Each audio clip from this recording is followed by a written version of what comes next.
Hi everybody, Craig Evans here, Rackets Manager David Lloyd Swansea. And for today's skills, you're going to need a racket, you're going to need a ball, and we're going to need a few bits and bobs as we go along. I'm going to use some of my socks. We're going to need a few objects for some targets as we go along. So for today's warm-up, you're going to use a tennis ball on the floor. You can keep your racket in your hand. Hold the racket in the hand to begin with. And we're just going to be doing toe taps, where if you want to begin by just going left and right foot, and what we're looking to do is up on our toes, so we've got a bit of a skip to it, onto each foot. If you need to look at the ball to concentrate, you can. If you can start to keep your eyes forward, even better. Okay, I'll give that a go for me. So each tap, if you've got to slow it down to begin with, then slow it down to get the rhythm, and then just start to speed it up. Give that a go. Nice and light on your feet. Shouldn't be hearing you land. And on to the next one. The least amount of time you're on the floor, the better. Yeah, lots of spring. So we're going to go 15 seconds now. See how quick you can go at your speed while keeping control of your tennis ball. We don't want any kicking around the room. Are we ready? 15 seconds, racket in hand, 3, 2, 1, let's go. Nice and quick with the feet. How many can you do? 7, 8, 9, 10, 12, 16, 17, 18, 20. Keep going. 5 seconds. Stop it there.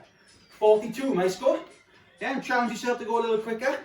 We're going to do that one more time. I'm going to see if I can beat 42, whatever number you had, and see if we can make an improvement there. So keep the control, a little bit more speed if we can. Are we ready? 3, 2, 1, let's go.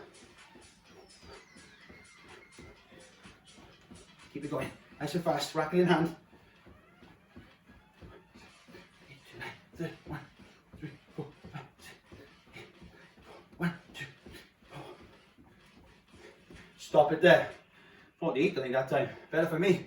Yeah, a little improvement, but a great little way to warm up. If you want to up it, make it more difficult, you go the 2 balls. So you've got to take care of 2 balls. Yeah, that's something that 1 ball seems easy. Bring in that second ball. A bit more difficult to control the 2 balls. That's something you can try anyway, okay. So, our next little warm up, I'm going to use these 2 balls. We're going to be moving sideways. I'm going to go there and there. You don't need a huge distance, but if you've got more space, then feel free to use it. And all we're going to do, I'm going to put the racket down for this time. And we're going to start here, and we're going to move sideways. So as you move to your left, I want you to touch with the right hand onto the ball. As you move right, you touch with the left. So the inside hand, each and every time, just for now. All right, so just practice that. As you move to your left, touch the ball with the right. As you go with the left, and side to side. Touch the ball, and touch the other ball. And touch. And touch. Making sure that when you touch the ball with that hand, your foot is outside, because you can then move back the other way and move back the direction you're going for. So we're going to go 15 seconds again, and we're going to see how quick we can move in between. Are we all ready? 3, 2, 1, let's go. Nice and quick down to the ball, bend your knees to the ball, got to get low. If you can do it in 2 steps, even better. Big crossover step, got to get there. 5 seconds to go. 3, 2, 1. Rest it there, well done. Okay, now all you're going to do this to the second time around, we're going to go with the racket, and we're going to get past, just going to get past the ball. As quick as we can, we get past our target, and quick as we can, we get past our target. And we get past the target, and past with racket in hand. Just 15 seconds, quick as you can. Are we ready? 3, 2, 1, let's go. Quick as you can, side to side, facing down the court. Imagine the court's in front of you there. Won't be long till our courts are open again. Keep it going. Good. 5 seconds to go. 4, 3, 2, and 1. And stop it there. Well done. Hopefully you got the heart rate up there. Again, if you want to work it even harder, you get the legs a bit lower. Make your distance a bit longer maybe. Do it for longer. Try 30 seconds and so on. So you get the heart pumping there. Superb. Okay. What I want you to try and do now, I want you to put the racket down for a moment. So I'm going to use a sponge ball for this, and I'm actually going to use the doors here. Ideally, if you've got a bit of space, maybe if you're outdoors, you can do this as well. Find a bit of space, find a wall, and all we're going to do to begin with our ball, we're going to use the same hand to catch, right? So we're going to do an underarm throw, 1 bounce, and we look to catch it with 2 hands out to the side, like we do with a forehand and backhand. We're not looking to catch the ball here, out to the side. So if we can do it with 2 hands first, we throw, we bounce, catch with 2 hands. If you want to move that on a step, you let it bounce and just catch it with 1 hand. And again, making sure again, if you can catch it to the side or just out in front, just like your forehand backhand we teach, make sure the catch is out in front. So give that a go, out to the side. If you need to go two hands, that's cool. Or if you can go with one, you're up a level, yeah? So give that a practice. And then once you've done the one side, I want you to practice doing it on the other side. So you do both hands, maybe two hands on one side and one on the other. Give that a go for me, find a bit of space. So if you haven't got space indoors, maybe you could do this later on outdoor, as long as the weather is good where you are. So again, it's just one bounce and catch. And we're going to do it for the time being with the one hand if we can. And if it's really difficult, we go with the two hands. To make that a little bit more difficult, I'm going to go to my trusty socks. And all we're going to do to begin with, I'm going to make sure that every throw goes past the sock to catch. So I'm going to throw it into the window, and I'm going to make sure the throw is accurate each and every time. I might go with two hands on some, I might do a clap to make it more difficult, I might do two claps, but I'm just making sure my distance is good and I'm getting the ball to land in the same place. Just controlling speed, just like we do on a tennis court. Give that a practice, put something down, put a little marker down, where you're just looking to go past the marker while keeping that control, and I'm still trying to make sure I catch that ball out in front of me, just like I would on a shot, okay? To take that up a notch also, becomes more of a target if you put the second target down here, and we're going to see, can we land the ball between the two? So I'm looking to go past the sock, but not too hard, just there, or on the sock. In between, not quite. Take a bit off it, just like on the tennis court. If the ball's going too far, you've got to control your speed. If that becomes quite difficult, just make the target a little bit bigger. Yeah, once we get in that target, we can start to make it smaller and smaller and smaller. And again, if it becomes easy, you can take it right in, give yourself that chance. But make sure you do both sides. Do your left, do your right hand. Sometimes catch with two, or sometimes catch with one. That's up to you how you want to go. But we're going to have a quick challenge where we go 10 attempts. This is going to be my distance. I feel confident with this distance and this distance of my target. We're going to go 10 attempts.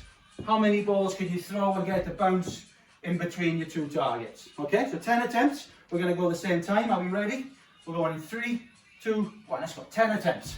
How much control? That's 1 out of 1. 2 out of 2.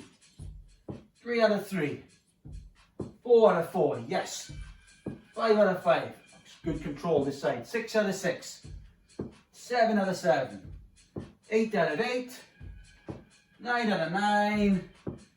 10 scored. Good. Chuffed with that. Difficult. Yeah, difficult to keep the control. And we're going to do it one more time where we just make your target. If you did get an 8, 9 or a 10, can you make that target a bit more difficult? If you've got a lower number, let's leave it where it is. Obviously 8, 9, 10 make it more difficult. We're going to do it one more try. My target's got smaller. Let's see how I get on. Right, we're all going to do 10 again. Are we ready? Let's go. Take a little bit off it. None out of 1. 1 out of 2. 2 out of 3. 3 out of 4. I've got my rhythm now. 4 out of 5. 5 out of 6. 6 out of 7. 7 out of 8. 8 out of 9. 9 scored. Yeah, you can just see there, just by a bit of practice, how much better I was just within the 20 throws. Yeah, before that, I was a little bit hit and miss. And again, if I get my 9, I can make that target as small as I want to get that control. Okay, I want to get your racket back again. I'm going to use slightly bouncier ball. You know, this exercise can be done also with the racket. And again, probably outdoors would be best with this. But again, you can begin with just the one target and you've got to hit a nut depth. And then you can give yourself a target where you're looking to hit your forehand or backhand into that space. All right, that's something to try, but I think that one's something for outdoors when we can get out there. So, one racket, one ball. We're going to do our taps. And all we're going to do here is just practice here to begin with, like we always do. Some on that side and some on the other side. And again, we're making sure we've got a serving grip, like we're hammering that nail into the floor, hand on top, and we just go taps. After the fill, I want you to switch, and switch, and switch, and switch, and switch. Keep it going, last couple of times, and switch, and switch. Keeping good control of it, don't play too high. Okay, so now we've done a few this way and a few this way, we're going to do our 30-second challenge where we turn it on every hit. Yeah, if you need a bigger ball, maybe a football or a balloon to slow it down, that's something you can use. Again, if you don't have the racket, you can still use your hand and turn the hand each time. I'm here with the racket today, so we're going to go 30 seconds. How many taps can we get in our 30 seconds? So we've got to make sure the ball is pretty low. But again, if it gets too fast, then you've got to play high. Then let's see what number we get. And we can make it, we can become more, as we get better, we can go a little bit quicker and lower. So, 30 seconds. Are we ready? 3, 2, 1. Let's go. Let's see what we get to. And again, the zone here today.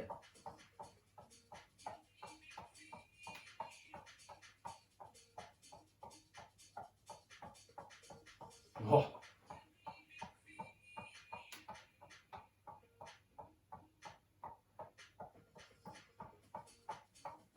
Oh, look at the time. Keep going.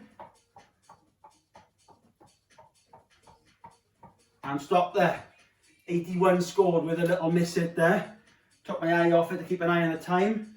So if you've got a timekeeper, I think it can help on concentration. But we know that the world record's in the 90s. But again, lots of practice with it. This is great. You can do it inside out, so you don't need much space, right? So as many taps as you can there. Lots of work there.